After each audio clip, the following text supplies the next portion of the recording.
The hidden cost of high salaries in tech. Cushy salaries come with a price. Haven't you read an article about median tech salaries? Haven't you visited Levels FYI and compared high values of Microsoft and Amazon salaries for data engineers? Haven't you seen a blog on Medium about a $30,000 signing bonus? You get the idea. Tech employment is extremely lucrative, especially if you rise to the top. However, is it worth it? Companies advertise friendly work environments, free food, and generous benefits not commonly found. At first glance, this lifestyle looks like a dream, but it's not. I'll dive into some of the lowlight of being a tech worker at any level and company. High salaries and great benefits. Before I start, tech is extremely lucrative at any level, for most people. Unfortunately, several examples exist of companies taking advantage of underpaid labor for tech work. I won't dive any deeper on that topic other than saying, what you see about high salaries and excellent benefits is mostly true. Let's look at some numbers provided by various surveys. Average starting salary right out of college is around $50,000, compared to average tech starting salary is around $70,000. How many young adults are making nearly six figures straight out of college? If you're passionate about computers, you've hit the lottery in terms of careers. While it's a privilege to attain all of this, on the other hand it can be a detriment. Let's dive into common expectations at work and the corporate world today. Expectations of you. Obviously, expectations vary by roles of firms, but common themes are apparent across multiple organizations. Let's dive into a couple expectations that come with the glory of working tech. Work to completion. Tech roles can tend to be intense in terms of deadlines and what a manager might expect out of you. Several firms still operate under due dates and apply the work methods to every single team, instead of spending resources figuring out individual needs. Whether it's realistic or not, 8-hour workdays might not be enough to finish projects. Slowly, new firms are realizing that burning employees out doesn't work, but don't be shocked to see this today. Pager duty. Most development roles require a pager rotation with 24-hour coverage of production services. Shift hours may vary, but this coverage requires a developer to be near a computer at any given time. Which, as you'd think, limits what you can do in your free time. Forget about heading out to the mountains for the weekend. Participation. Doing your job isn't enough, hence why quiet quitting is rising in popularity. However, this isn't unique to tech, but expectations are that you do more than just develop software. You might be expected to create presentations, interview candidates, or get involved in non-technical processes that require technical knowledge. I haven't personally met an engineer with a singular focus on creating software. Communication. Anyone who works in the corporate world implores the importance of soft skills. However, communicating ideas is extremely important and explaining projects status. Poor communication, which I struggled heavily with early on, leads to missed deadlines and failure to be recognized for accomplishments. Requirements of take time away from family, hobbies, exercise, etc. For better or worse, that's just the expectation of working in a tech role. There's no escaping the work world after 5 p.m. forever. However, it's on you to set expectations or find a company to achieve your idea work-life balance, in some way. This isn't quite straightforward on how to do this. Either way, to earn promotions and pay increases requires some level of involvement outside of regular work. Sometimes I do wonder if technical employees should unionize and rewind this. Constantly evaluated. Tech workers are responsible for the products released to generate profits for corporations. They're heavily scrutinized because of this.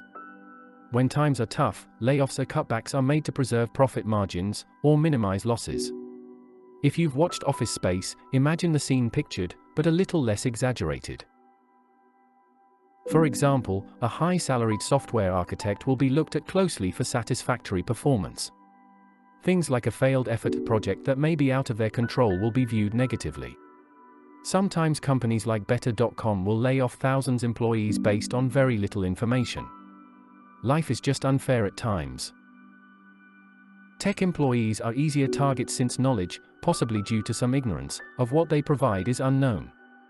Things that don't bring profits might not be fully recognized without adequate advocacy.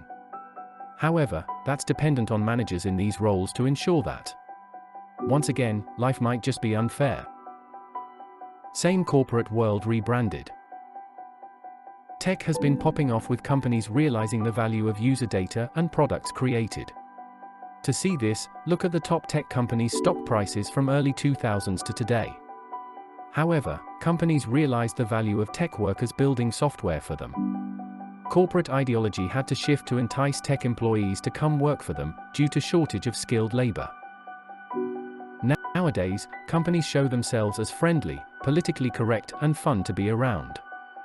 Free lunches? Great! Group activities? Even better.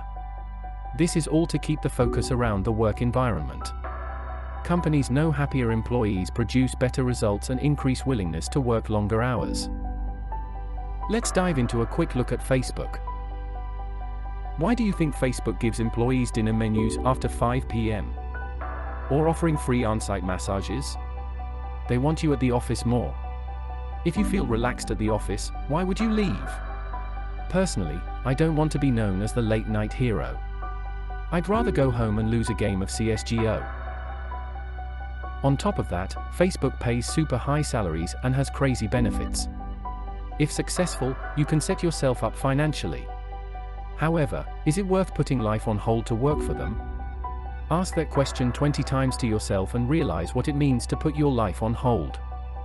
Facebook pays high salaries and offers these benefits to squeeze as much out of employees as possible. However, not everyone has fun in this dream that's advertised by Facebook. Facebook won't advertise that an employee jumped off building at headquarters because a manager blocked his ability to transfer teams by giving him a poor performance review. Afterwards, discussion of the incident was frowned upon and led to termination for some. I'm deeply saddened to hear a young man took his own life due to toxic management. What this demonstrates is Facebook can be just as heartless as any other company back in the 80s. What I'm pointing out is that corporations haven't really changed for the better. Not everything will be smooth sailing in tech, which unfortunately can ruin lives. No amount of salary and benefits can make someone happy in life. Period. The highlights of attaining a cushy salary, great benefits, and a random slide in the middle of our office with the words, "We're disrupting X industry," are misleading. I'd look at these as Instagram highlights of someone's life. Sure, they went to cool places, met famous people, or partied hard. However, that is a part of their lives, not the full story. Same applies to tech, the full story isn't shown. Work-life balance could get out of hand and corporations still want control over you, while terminating your employment at any given moment. You're not family to them. While it's a privilege to have a high salary, keep in mind that you should value yourself the most. Don't let that own 100% of thoughts. Instead, think to yourself, what do you want from you? Maybe you enjoy working 80 hours a week trying to reach the top. All I can say, it's not for everyone. The real cost of a high-tech salary is time spent building someone else's dream. Remember that your time is valuable. Thank you for watching. Hit the like button to get more videos like this one.